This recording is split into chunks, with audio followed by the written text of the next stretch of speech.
તો આજે મિત્રો આપણે બનાવશું વેજ પુલાવ। તો સૂકી ડુંગળી કટિંગ કરેલી છે, આપણે લીલી ડુંગળી બારીક કટિંગ કરેલી છે, કેપ્સિકમ છે મિત્રો, વટાણા છે, મટર અને ગાજર અને બટેકાને આપણે ફાઇન ચોપ કરીને ધોયેલા છે, પાણીમાં રાખેલા છે। તો આપણે તેલ મૂકી દીધું છે। સૌ પ્રથમ વેજ ફ્રાઈડ રાઈસ કહી કે વેજ પુલાવ કહી કે વઘારેલા ભાત કહી મિત્રો, બધું સરખું જ છે, જેવી રીતે તમે બનાવો તેમ। મિત્રો આપણે તેલ ગરમ થઈ ગયું છે, જીરું નાખશું, હિંગ નાખશું, સૂકી ડુંગળી છે,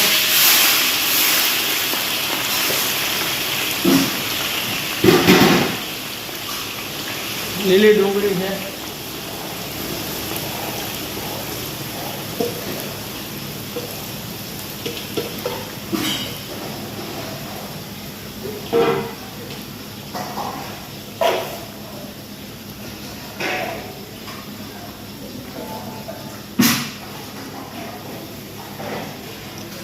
વટાણા નાખશું મિત્રો,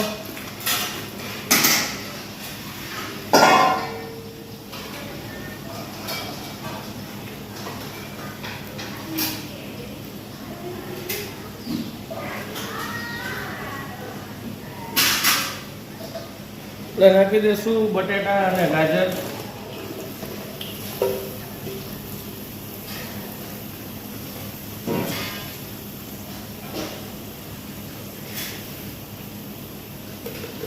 મીઠું નાખશું મિત્રો।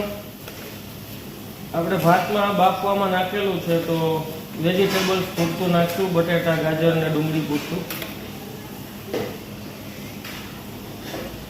તો વ્યવસ્થિત પાકવા દેશું આપણે તેલમાં, થોડોક ફાસ્ટ રાખશું।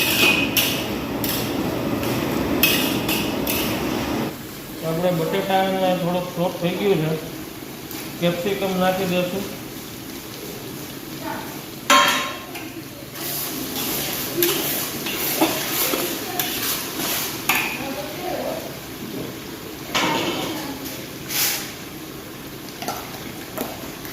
આદુ મરચાંની પેસ્ટ નાખશું, લીલી હળદર પણ છે અને આંબા હળદર પણ છે મિત્રો સાથે।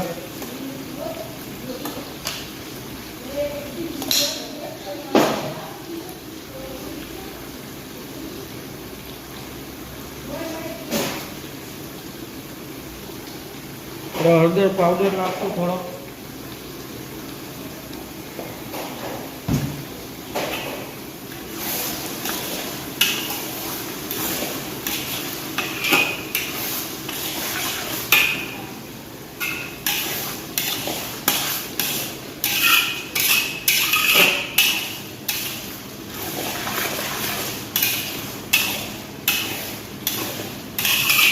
પાકવા દેશું આપણે ધીમા તાપે।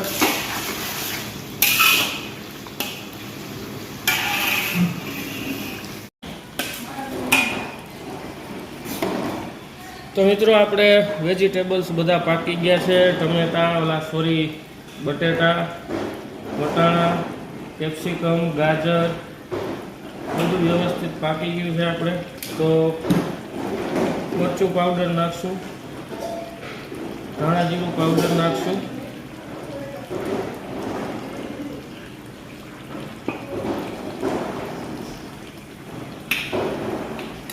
અને આપણે આની સાથે જ મિત્રો ફ્રેશ ધાણા ભાજી નાખી દઈશું।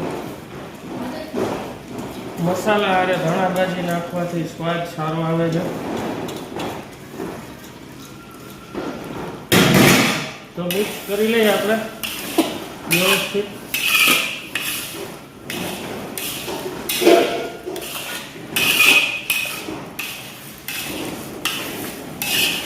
તો આપણે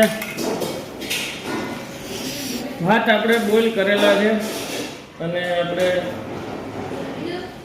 ઓહાવા માટે મૂકી દીધેલા હતા, પાણી બધું કાઢી નાખેલું છે, એકદમ છૂટા ભાત છે। તો આજે આપણે દીકરીઓને veg pulao, fried rice, veg fried rice કે આપણે ગુજરાતીમાં કાઠિયાવાડીમાં વઘારેલા ભાત કરીએ.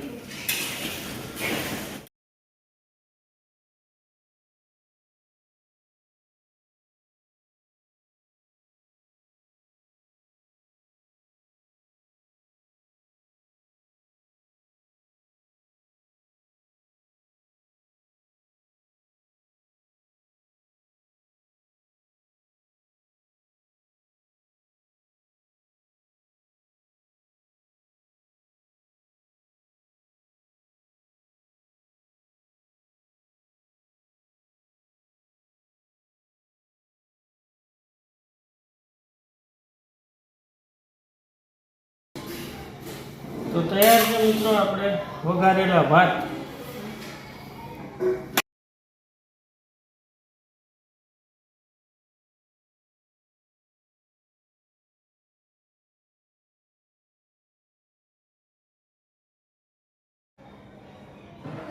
તો મિત્રો જોતા રહેજો આપણા રસોઈના વિડીયોઝ અને લાઈક શેર કરતા રહેજો અને ચેનલને સબસ્ક્રાઈબ કરવાનું ભૂલતા નહીં. Thank you. આવજો.